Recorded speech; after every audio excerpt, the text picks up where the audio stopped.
দর কষাকষিতে জমে উঠেছে রাজধানীর কোরবানির পশুর হাট। সাধ্যের মধ্যে পছন্দের পশু কিনছেন ক্রেতারা। বলছেন, গতবারের চেয়ে দাম খুব একটা বাড়েনি। তবে ন্যায্য দাম না পাওয়ার অভিযোগ করেছেন বিক্রেতারা। বিক্রেতাদের হাঁকডাকে মুখর কোরবানির পশুর হাটগুলো। বেলা বাড়ার সঙ্গে সঙ্গে ক্রেতার ভিড় বেড়ে যায় কয়েক গুণ। শেষ দিনের অপেক্ষা না করে হাটে ছুটছেন ক্রেতারা। 2 লাখ বা এর কম দামের পশুর প্রতি বেশি ঝোঁক ক্রেতাদের। দাম নিয়েও সন্তুষ্ট তারা। বিক্রেতারা বলছেন, গোখাদ্যের দাম বাড়ায় পশু লালন পালনে খরচ বেড়েছে। কাঙ্ক্ষিত দাম না পাওয়ার দাবি তাদের। ওয়ালটন আবারও মিলিয়নিয়ার অফারে ওয়ালটন ফ্রিজ কিনে আপনিও হয়ে যেতে পারেন মিলিয়নিয়ার। গরু আছে এবং দামও সহনীয় পর্যায়ে আছে, সবাই কিনতে পারবে। আছে মোটামুটি এই নর্মালি আছে, বেশি হাইও না ছোটও না। 1,40,000-এ বিক্রি করেছি। দামটা একটু কমই পাইছি, তুলনা চাইতে পরিশ্রমের পরিচয়তে একটু কমই দাম। কোরবানির পশুর হাটের আরও খবর জানাতে রাজধানীর তেজগাঁও থেকে যোগ দিচ্ছেন সহকর্মী নাহিদ কামাল। নাহিদ, হাটে তো পশুর আমদানি অনেক, কিন্তু বিক্রি কেমন হচ্ছে? দাম নিয়ে ক্রেতা বিক্রেতা সন্তুষ্ট কিনা?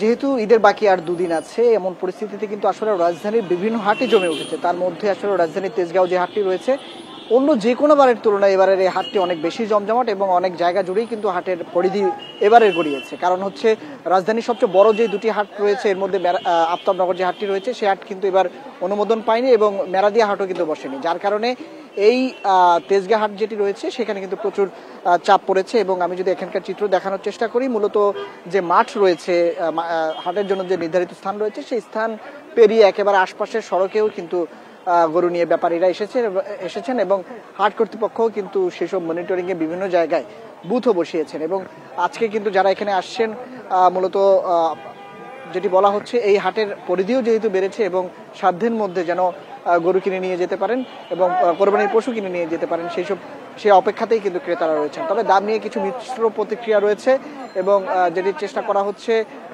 মূলত হচ্ছে যে এবারের কোরবানির যেন নির্বিঘ্ন করা যায়, সেই জন্য প্রশাসনের পক্ষ থেকেও বিভিন্ন জায়গায় আমরা তদারকি করতে দেখেছি। সেই সাথে মূলত মাঝারি এবং ছোট গরুর চাহিদা তুলনামূলক বেশি। অন্য যে কোনো বারের তুলনায় এবার কিন্তু বড় গরু যেগুলো রয়েছে, সেই ক্ষেত্রে অনেকেই ব্যাপারীরা যেটি বলছেন, তাদের গোখাদ্যের দাম বেড়ে যাওয়ার কারণে তাদের অনেক ক্ষেত্রেই গরু লালন পালন এবং মেনটেনেন্সে খরচ বেড়েছে।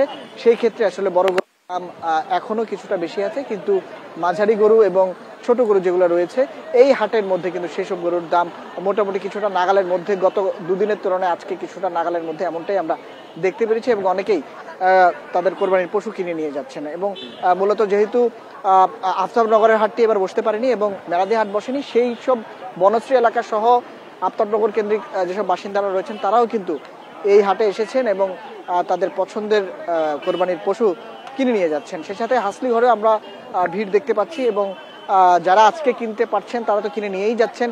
সেই সাথে মূলত বাকি যারা রয়েছেন তারা আগামীকাল এবং তার পরের দিনের অপেক্ষায় আছেন এবং দাম কমতে পারে এমন আশঙ্কা থেকে অনেকে এখনো অপেক্ষা করছেন। তবে ব্যাপারীরা বলছেন, আসলে বৃষ্টি এবং প্রতিকূল পরিবেশ যদি অনুকূলে থাকে, তারা ভালো দাম এবার আশা করছেন।